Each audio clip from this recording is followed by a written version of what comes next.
अभी हम आ चुके हैं एडोबी आफ्टर इफेक्ट्स में। हमेशा की तरह सबसे पहले मैं एक नया कंपोजिशन क्रिएट करूंगा जिसे मैं नाम दे दूंगा मेन एनिमेशन। विड्थ हम रखेंगे 1920, हाइट रखेंगे 180, frame rate is 30, duration 1 minute बड़ा, और बैकग्राउंड कलर जो है वो मैं रखूँगा वाइट कलर और ओके पे क्लिक कर दूंगा। उसके बाद हम जाएंगे choose grid and guide option में और टाइटल से फैक्शन पे क्लिक कर देंगे। अब मैं एक choose grid and guide option पे टाइटल से फैक्शन पे क्लिक करके एक कैमरा ग्रिड बना दूंगा। अब कंट्रोल एन करके मैं एक कंपोजिशन बना दूंगा जिसे मैं नाम दे दूंगा लीफ, और इसकी जो विड्थ है वो मैं रखूँगा 400, हाइट भी रखूँगा 400 और ओके पे क्लिक कर दूंगा। उसके बाद हम जाएंगे इलिप्स टूल में और स्ट्रोक हम डिलीट कर देंगे और फिल जो है वो मैं कर दूंगा ब्लैक, और सिंपली डबल क्लिक करके आपको एक इस तरीके का सर्कल बना देना है। इस सर्कल को सिलेक्ट करो, why for pen behind tool आप क्लिक करो और सिंपली इसका जो एंकर पॉइंट है वो यहाँ पे कोने में लेके आओ। कंट्रोल करके भी आप प्रॉपरली स्नैपिंग करके यहाँ पे लेके आ सकते हो, या फिर आप ये स्नैपिंग टूल इनेबल कर दो और इसे इस तरीके से यहाँ पे प्रॉपरली अलाइन कर दो। ओके, मैं ये स्नैपिंग टूल डिसेबल करता हूँ। उसके बाद इसे सिलेक्ट करो, S for scaling option, unlink करो इस स्केल को और इसे कुछ इस तरीके से एडजस्ट कर दो यहाँ पे।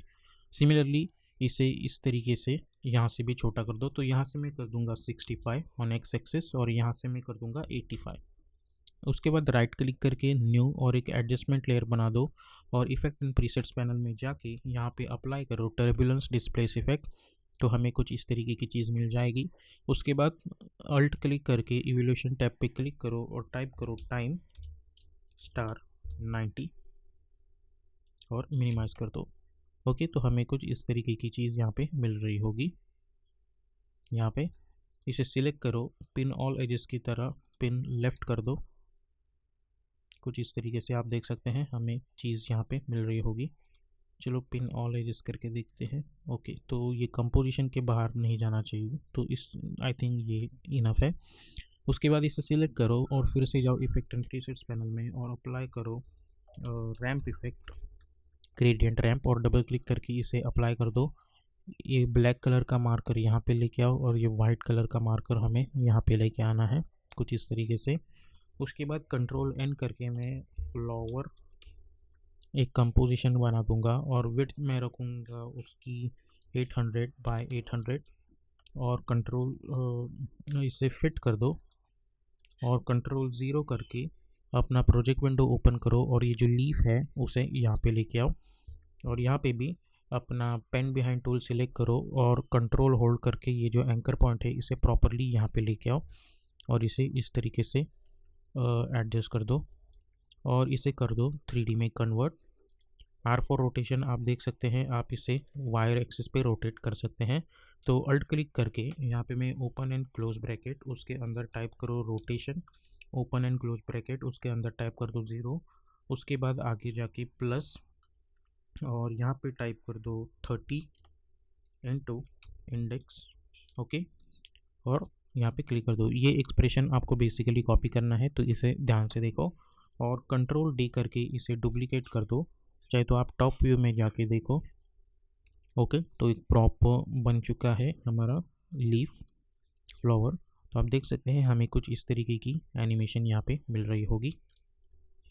अब यहाँ पे भी इसे हमें 1 बाय 1 एनिमेट करना है, तो मैं page down button 2 to 3 times दबा दूंगा। सभी को सिलेक्ट करो कंट्रोल ए करके और अल्ट क्लोज ब्रैकेट, उसके बाद राइट क्लिक की frame assistance sequence layers okay, और इसे इसकी जो ड्यूरेशन है वो बढ़ा दो और जाओ समवेयर अराउंड यहाँ पे अल्ट ओपन स्क्वायर ब्रैकेट और इस तो ये यहाँ पे ट्रिम हो जाएगा। स्टार्ट में जाके सिर्फ ओपन ब्रैकेट और इसे कम्प्लीटली इसका ड्यूरेशन जो है वो बढ़ा दो कुछ इस तरीके से। ओके, तो हमें कुछ इस तरीके की एनिमेशन यहाँ पे दिख रही होगी। व्यू प्रेस करो, राइट क्लिक न्यू और एक नल ऑब्जेक्ट बना देंगे। इन सभी को सिलेक्ट कर देंगे और सबसे पहले इस नल ऑब्जेक्ट को कन्वर्ट करके 3D कर दो। इन सभी को सिलेक्ट करके इस नल ऑब्जेक्ट से पेरेंट कर दो और आर फॉर रोटेशन, और इसे हम वाई एक्सिस पे रोटेट कर सकते हैं।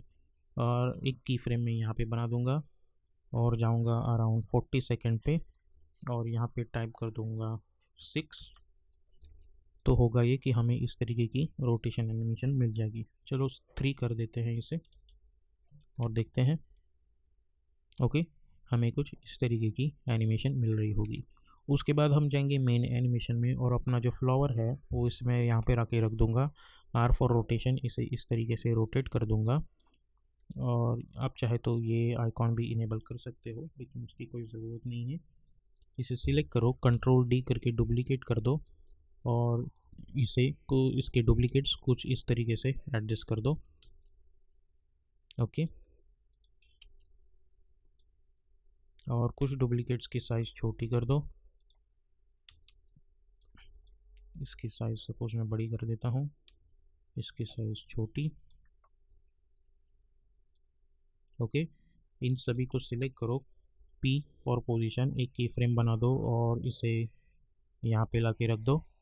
जाओ अराउंड 5 सेकेंड पे, इसे यहाँ से आउट ऑफ द कंपोजिशन ला के रख दो। ओके, तो अब जब ये चीज़ें हम देखते हैं तो हमें कुछ इस तरीके की चीज़ मिल रही होगी। इन की फ्रेम्स को सिलेक्ट करो और जाओ समवेयर अराउंड 8 सेकेंड पे और इसे ऐसे एडजस्ट कर दो और इस तरीके से मैं इनको एडजस्ट कर दूंगा इनकी लास्ट की फ्रेम्स। तो होगा ये कि हमें इसके एनिमेशन में स्पीड का डिफरेंस मिलने लगेगा। और हमें अल्ट क्लिक करना है स्टॉप वॉच पे और हमें टाइप करना है लूप आउट एक्सप्रेशन। कंट्रोल ए करके कंट्रोल सी करके कॉपी करो और सिमिलरली यहाँ पे सब जगह पे कंट्रोल वी कर दो और यू प्रेस करो। तो आप देख सकते हैं हमें इस तरीके की एनिमेशन यहाँ पे मिल रही होगी कंटिन्यूसली। ओके, तो आप देख सकते हैं इस तरीके से। या फिर आप एक और चीज़ कर सकते हो, सपोज़ मैं कंट्रोल Z करके सभी का जो लूपिंग एक्सप्रेशन है वो हटा देता हूँ। इन सभी की फ्रेम्स को सिलेक्ट करो, कंट्रोल शिफ्ट C और इसे नाम दो फ्लावर्स और ओके पे क्लिक कर दो। कंट्रोल D करके डुप्लीकेट कर दो और इन सभी को नीचे ला के रख दो यहाँ पे। क्योंकि हमें कंटिन्यूस एनिमेशन तो चाहिए नहीं, तो हमें लूप आउट एक्सप्रेशन देने की कोई ज़रूरत नहीं है, हम कोई लूपिंग एनिमेशन नहीं बना रहे हैं यहाँ पे। ओके, तो इस तरीके से टेम्पलेट रेडी हो जाएगा। अब इसके अंदर आप जा सकते हो और यहाँ पे कुछ डेप्थ ऑफ फील्ड दिखाने के लिए सपोज़ इसे मैं सिलेक्ट कर देता हूँ और यहाँ पे मैं अप्लाई करता हूँ ब्लर इफेक्ट। तो मैं गॉसियन ब्लर इफेक्ट अप्लाई करूँगा और इसे 40 वैल्यू दे दूँगा। इसी ब्लर इफेक्ट को कॉपी करो, ये वाली पोस्ट को सिलेक्ट करो, इसे नीचे लेके आओ, कंट्रोल वी करके पेस्ट कर दो, इसकी वैल्यू कर दो 80।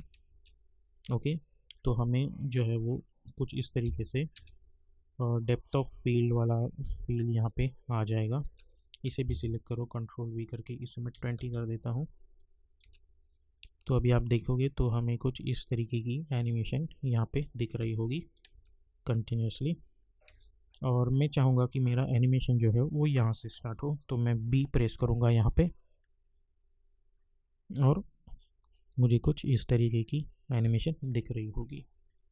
ओके, उसके बाद मैं इसे सिलेक्ट करूँगा, मैं जाऊँगा इफेक्ट एंड प्रीसेट्स पैनल में और मैं अप्लाई करूँगा ड्रॉप शेडो इफेक्ट। अप्लाई करो, डिस्टेंस रखो 10, सॉफ्टनेस रखो 100, ओपेसिटी रखो 25। इस इफेक्ट को कॉपी करो, इन सभी लेयर्स पे पेस्ट कर दो। ओके, कुछ इस तरीके से इफेक्ट हमें मिल जाएगा।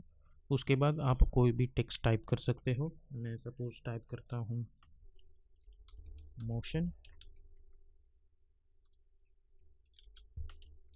डिज़ाइन।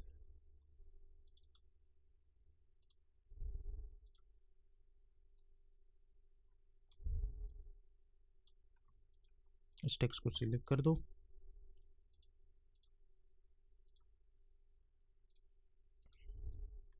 ओके, तो आपको ये कुछ इस तरीके का टेम्पलेट यहाँ पे मिल जाएगा और आप जब चाहे इसे एंड कर दो या फिर आप कोई डिफरेंट स्टाइल भी यूज़ कर सकते हो। फॉर एग्जांपल मैं ऑसवर्ल्ड फॉन्ट चूज़ करूँगा और इसका जो डिस्टेंस है वो मैं कम कर दूँगा। यहाँ पे मैं सेमी बोल्ड वर्जन चूज़ करूँगा इसका। इस टेक्स्ट को हम सिलेक्ट करेंगे,